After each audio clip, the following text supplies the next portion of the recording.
Who am I? Richard Kazimer, media veteran. Why I got in radio is because I'm good with a knife. Contributor in Perth, Australia. Our friend Richard Kazimer in the United States. How are you guys enjoying the 19th century? Is that working out for you? How can you say, I'm not making fun of you as a race, I'm making fun of you as black performers? I think as a country, Americans are as patriotic as the most rabid UK football hooligan. Who am I? Richard S. Kazimer. Balls Radio with Phil Dobbie. All right, now, last week I did say the polls were showing that in the midterms in the United States, the exit polls or the opinion polls ahead of the election were showing that the Republicans were going to romp home, and they did. So now they have a lame duck president, don't they, with a minority in both houses. Let's find out what this means. Richard Kazimer said last week, well, it's not necessarily going to be the case, but Richard, it was. Well, this is why I don't make predictions, but to break it down, because you're normally wrong. Well, President Obama is a lame duck president, regardless of who is in control of the House and Senate. Lame duck just means he's in the last 2 years of his term. So that's just the way it goes. But what happened, though, is that this is usual for midterm elections. Midterm elections are called the 6-year itch, and that refers to general voter malaise and dissatisfaction to any incumbent president during the last part of their two-term foray. So because you can only be for 2 terms. Exactly. So everyone knows he's going. Yes. So no matter how good things are, as is the case with President Obama, he rebounded the economy. We have single-digit unemployment. Millions of people who were previously uninsured now have comprehensive health care. Still, the midterm voters went out and they voted in the opposition party that now control the House and the Senate. So this election was absolutely no exception. The interesting statistics, now I'm going to make you pull your hair out, these are the real numbers that break down as to exactly what happened and how the Republicans successfully gained control of the House and the Senate. And again here, too, there are no surprises. First off, the GOP win was far from being a landslide. When you look at what the right-wing media is touting as a rout and what the actual numbers are, they're completely different. The GOP candidates across the country won by barely 50%. They weren't 60, 70% over their opponent. They were barely 50. It was like 51, 52%, which is all you need to win an election. Nor were the wins a mandate against any of President Obama's policies, because what were on the ballots in many of these states, including the red states, were questions regarding stricter gun control, background checks, more environmental laws, legalizing recreational marijuana, higher minimum wages, and abortion rights, all of which the Republicans are opposed. So even in those states where the Republican candidates won the Senate or the House elections, and even the governor elections, those questions passed. So there's the telling part of it. And also most telling was, go ahead. So doesn't that say on those things, like abortion then, the majority of people in America are saying, well, we don't support it? No, they're saying that they do support abortion rights. They do support legalizing marijuana. They don't support the Republican candidates who were opposed to it, and yet they vote them in. So, Okay. But I'm having a bit of difficulty in saying. I guess the other side of this as well is, you could talk about, well, they only just won one, but of course, I think only 36% of people voted. So the vast majority of people actually didn't make it to the polling. That's exactly my point, and good picking up on that, because when you have 60% of the population not even bothering to show up to go to the polls, which is indicative of midterm elections, but we are seeing fewer and fewer people going to the polls for midterm elections than in each previous election, which is exactly what the Republicans want as well. Because as I've mentioned before on Balls Radio, is that the Republicans win by fewer votes, not by more. They do not want you to go to the polls if you're going to vote against them, and they do everything within their power, legally or otherwise, to make sure that doesn't happen. And that's what we're talking about: voter suppression, stricter voter ID laws, where people that have been voting all their lives, 60, 70 years, now have to show a driver's license. When you haven't driven a car for 30 years, you don't have the license. So then they're told you can't come in and vote. 37% of the voters of the 38% that actually went out and voted were over the age of 60. 12% were under 30. Latinos, African Americans, women, they all didn't show up in great numbers to vote. And the issues that directly affect them are now in the hands of the Republicans in these states and now on a national level to do whatever they want. So that's very disturbing, is when the people who are going to be affected by repealing Obamacare and abortion rights and things like that don't even bother to go out and vote in their own best interest. That says a lot about this country. Is there evidence, though, that, you talk about, have the laws changed this time around that are making it more difficult this time compared to last time for some people to vote? And if they are there, is there examples of yes. some of these minority groups, for example, absolutely, being discriminated against? You can go down the state by states that had stricter voter registration laws. They would close the polls early if a poll was supposed to stay open until 9 o'clock, and then somebody came around and said, we're closing this at 7 o'clock, or the day before they would move the poll to another location and not tell anyone. So in those districts where the gerrymandering, the early poll closures, the redistricting, and the voter ID laws, you saw that the Republicans who won those elections won by the same amount of people who were disenfranchised or lower. So statistically, that does make sense. So let's say, for example, if you disenfranchised 300,000 African-American voters, if you prevented them from going to the polls, and then that candidate won by 290,000 votes, which is not unusual, or even less, then you see a direct correlation. So to that end, yes, that was effective. Now, what is the Democratic Party going to do about it? They're going to have to go to the courts and possibly the Supreme Court to turn this gerrymandering around and the redistricting around and see what happens. The biggest factor, though, do you think that'll happen? Will they do that? Is it going to turn to a legal stoush? It will have to happen, or else you're denying people their right to vote, and you're swaying the election in favor of one particular party. Because the Democrats certainly don't do it. For one thing, they're not smart enough to do it, and they don't have the money. And which also goes back to one of the key reasons why Democrats lose. Now, Democrats are great at governing. They are terrible at getting elected. Just the opposite. The Republicans are great at getting elected, but they can't govern to save their fannies. Now, the biggest factor was messaging, and you and I both being in advertising, this is where is very exciting, and this is where the Republican, because they have unlimited funds. Now, an estimated $4 billion with a B dollars was spent on campaign ads across the country. Probably about 95% of it was from the Republican coffers, funded by billionaires like the Koch brothers and people that are in the fossil fuel industry. So where the Democrats failed in getting their message across is that they ran on not aligning themselves with the strengths of the party and President Obama. They threw him under the bus. A lot of candidates didn't even want him to come to their states to campaign for them. So they just ran on getting reelected and not pointing the finger at the Republicans, saying, if you vote for these people, they are going to take away your Social Security, your health care, and things like that. Rather, they just ran a benign campaign saying, vote for me because, I've been there before. Whereas the GOP is very effective as turning Obama's strengths into his weaknesses. Now, millions of people now have health care insurance due to the Affordable Health Care Act or Obamacare. So what they did with that was they said, that's government intervention. Now the government is intervening in your health care or lack thereof. So that's not a good thing. The government is broken. So there's too much gridlock in Washington. What do they think the government is there to do then? If it's not there to look after people, what are they there for? To pay their salaries, basically. But the government is bad. The GOP mantra is that the government is bad. There should be no government in this country. And yet the only way that they can ensure that is to keep getting reelected, go back to Washington, collect a fat paycheck, and lobby for corporations and big oil and things like that. So that's again, Phil, it goes right back to the lowest common denominator of the low information voter.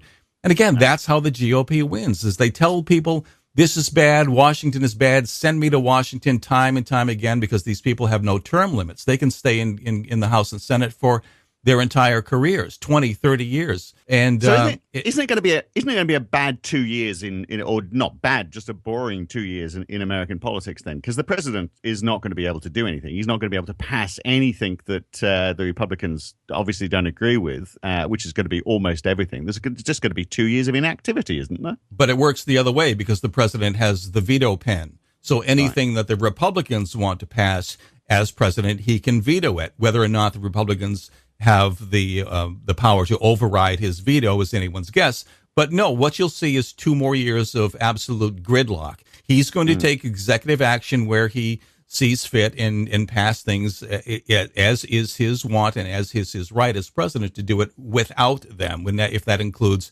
immigration reform or environmental things or going back to Iraq, that's his prerogative. So we'll see what happens. But what this also does, and why this is interesting, especially for us pundits, is that we've got another 2 years to watch the Republicans self-destruct. They have a habit of overreaching. So, that was going to be my question. Does this help them or not, or does 2 years of blocking make people think, oh my God, look how they're blocking anything? Which some things which might seem like a good idea to the vast majority of people. If the Republicans are blocking it, is that going to help Hillary Clinton, for example, if she's standing for the next president? You can bet on it. You can bet on it because they have no one to blame now. With Republicans controlling the House and the Senate, they can't point the finger across the aisle and say, well, it's on both sides where everybody's doing it. They're not. This is going to fall directly on the Republican shoulders. We're going to see what happens, whether it's gridlock or whether it's to repeal Obamacare or even the impeachment process. That's still on the table, trying to impeach Obama for who the hell knows what for. But you're going to see them do absolutely nothing. Of course, that would be one. That would be a start. So that's what's going to happen, and it's going to make pretty much write the campaign platform for either Hillary Clinton or whatever Democrat candidate runs. So we'll see. But that's what makes politics fun over here. Do you think it will be Hillary Clinton? Again, I'm not going to make a prediction, but she is the odds-on favorite. I don't see anybody in the wings right now who is coming out. It's still relatively young, 2 years to go, but this is the time you start. And then the other thing is that these people who were just elected in the midterms will have to run again in 2016. A lot of these are just 2-year terms. So what you do from the day you get elected is you begin campaigning for re-election, no matter how long your term is. Right, rather than actually doing anything. Oh, sure. We could talk about politics forever, but it's been an interesting week, hasn't it? Now, hefty fines for a car maker for overpromising and under-delivering. Gee, the government, and this is all to do with fuel economy in cars, the government takes a real interest in this, doesn't it? Oh, absolutely. Now, without question, 2 of the worst auto manufacturers on the planet are the Korean dealers, Hyundai and Kia.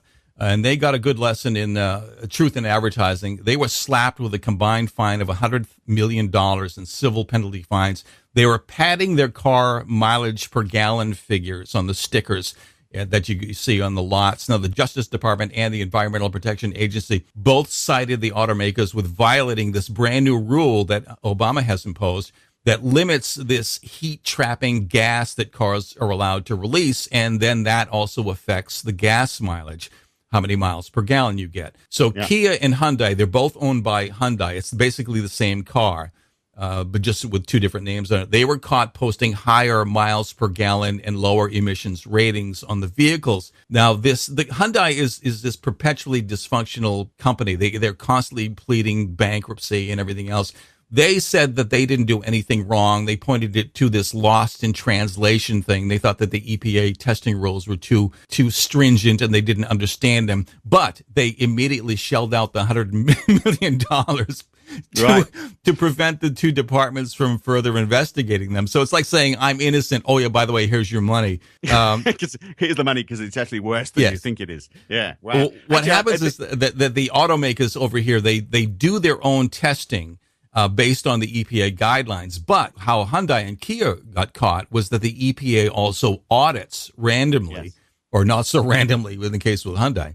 And they audit this, so they'll bring cars in, they'll make their own test. And that's how Hyundai was caught. Well, they've got the U.S. Department of Energy. I discovered this marvelous website called fueleconomy.gov. And you can put in any car, any year, any make, and the actual model number. And it'll come back and tell you what they reckon is the miles per gallon for city driving and out-of-city driving. And you can compare them.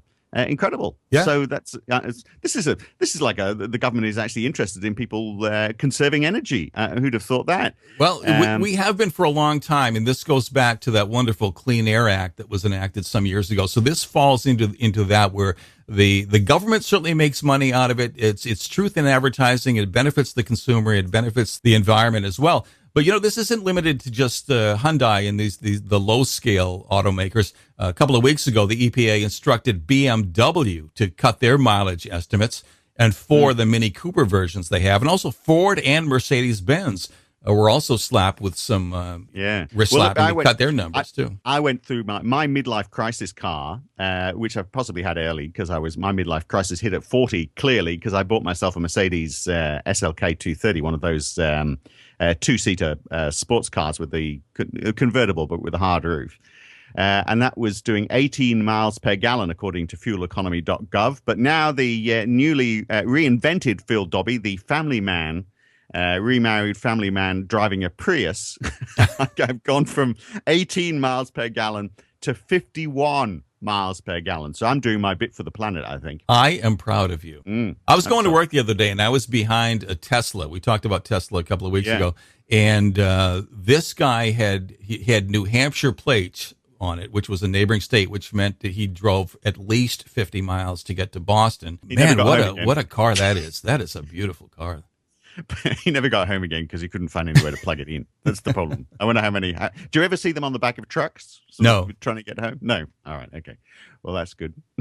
Now, the NFL team, the Washington Redskins, are wanting to sue Native Americans. I would have thought, and I don't know a lot about the term, the Redskins. Is it seen as by Native Americans? Is it an offensive term? Give me the background on the term, first of all. America is truly a litigious society, and there are attorneys who would actually take it to court to prove that point. Yeah, it is a derogatory term. For a number of years, there's been a growing controversy surrounding calls for these long-established professional and even college sports teams, and even on the high school level as well, to change the names and their logos and the mascots from these derogatory terms that not only Native Americans are finding offensive, but fans and advertisers are saying, no, this isn't kosher.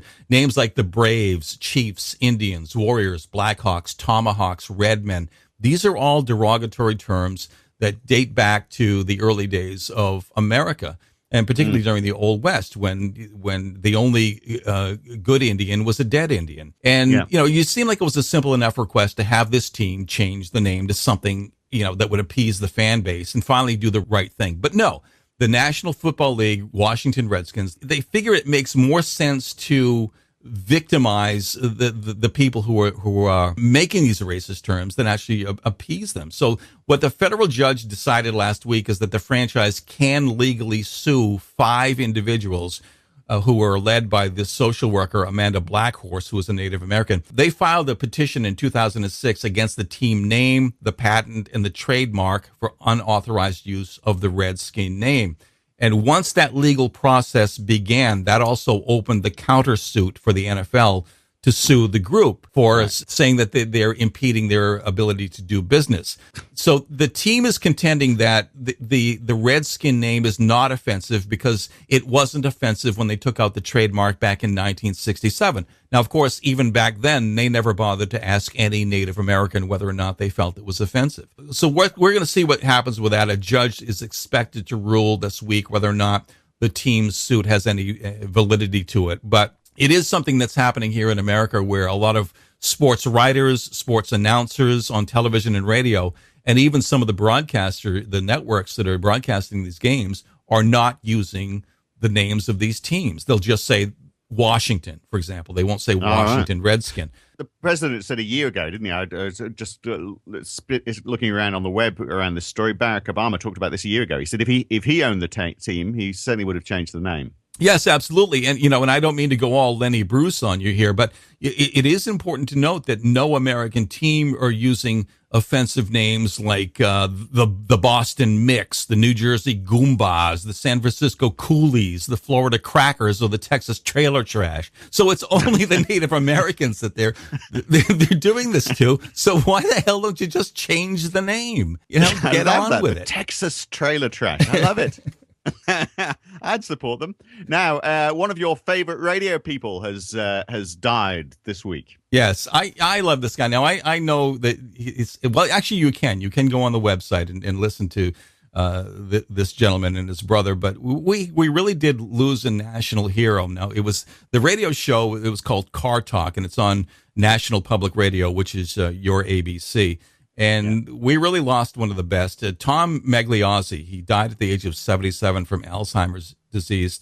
And Tom, for 35 years, Tom and his brother Ray were probably two of America's most listened to people on the weekend. They were known as Click and Clack, the Tappet brothers. And they hosted this nationally syndicated car talk series, and people would call in with their car problems. But what made this car talk so important and so popular was the fact that these guys were natural comedians. They were expert mechanics. They both had their own shops in the greater Boston area, but they could also identify with the common people as common people could with them. They were irreverent to a fault. They chastised the network. They made fun of politics. They made fun of themselves. They made fun of car manufacturers, but everybody loved listening to these two guys. And they were so smart and so funny that they could identify problems in cars just by having the caller make the noise that the car was making. And then they would offer philosophical advice on love and marriage and money and careers and stuff. And that would take up like 3/4 of the time in getting to answer the questions. But so even if you're not interested in cars, you could be listening to this show, I guess. It really was. It was just a wonderful thing. Now, they stopped doing the show live a couple of years ago. And I think it was because Tom was probably coming down with Alzheimer's. Also, right up until that point, you had no idea that Tom had any problems at all. And they decided, well, 35 years was a good run, and they stopped doing it. But the show continues to run today because they have all these archives of these shows, and car repair is car repair. Not much has changed in 35 years. Certainly the technology has, but listening to these guys, it's like listening to old recordings of the Goon Show and things like that. It was just funny. But what's important, I think, how it relates to Australia is that National Public Radio is our version of ABC and vice versa. What the Magliozzis did and what Car Talk did was it developed a program that proved that you could get local people that had no professional experience and do a quality show that people could identify with, and then support with the listener money. Now, a long time ago back, when Nixon was in office, he, just like now with Dame Abbott, of threatening to cut the funding for ABC because he doesn't agree with the politics of the station. Republicans in charge, whatever Republican president was in charge at the time, would say, we're going to cut NPR's funding. NPR finally said, okay, then we don't need your money. We don't need your government money. Our listeners can support us. And they have. And part of that whole thing was the popularity of Car Talk in generating revenue. So that's their success story. What we've got is a bit of a hybrid. So we're more like the way the BBC operates, where the ABC is just fully funded by the government. And then on top of that, we've got community radio, which no one listens to, which is, or hardly anyone listens to, which is supported by sponsorship and listener funding.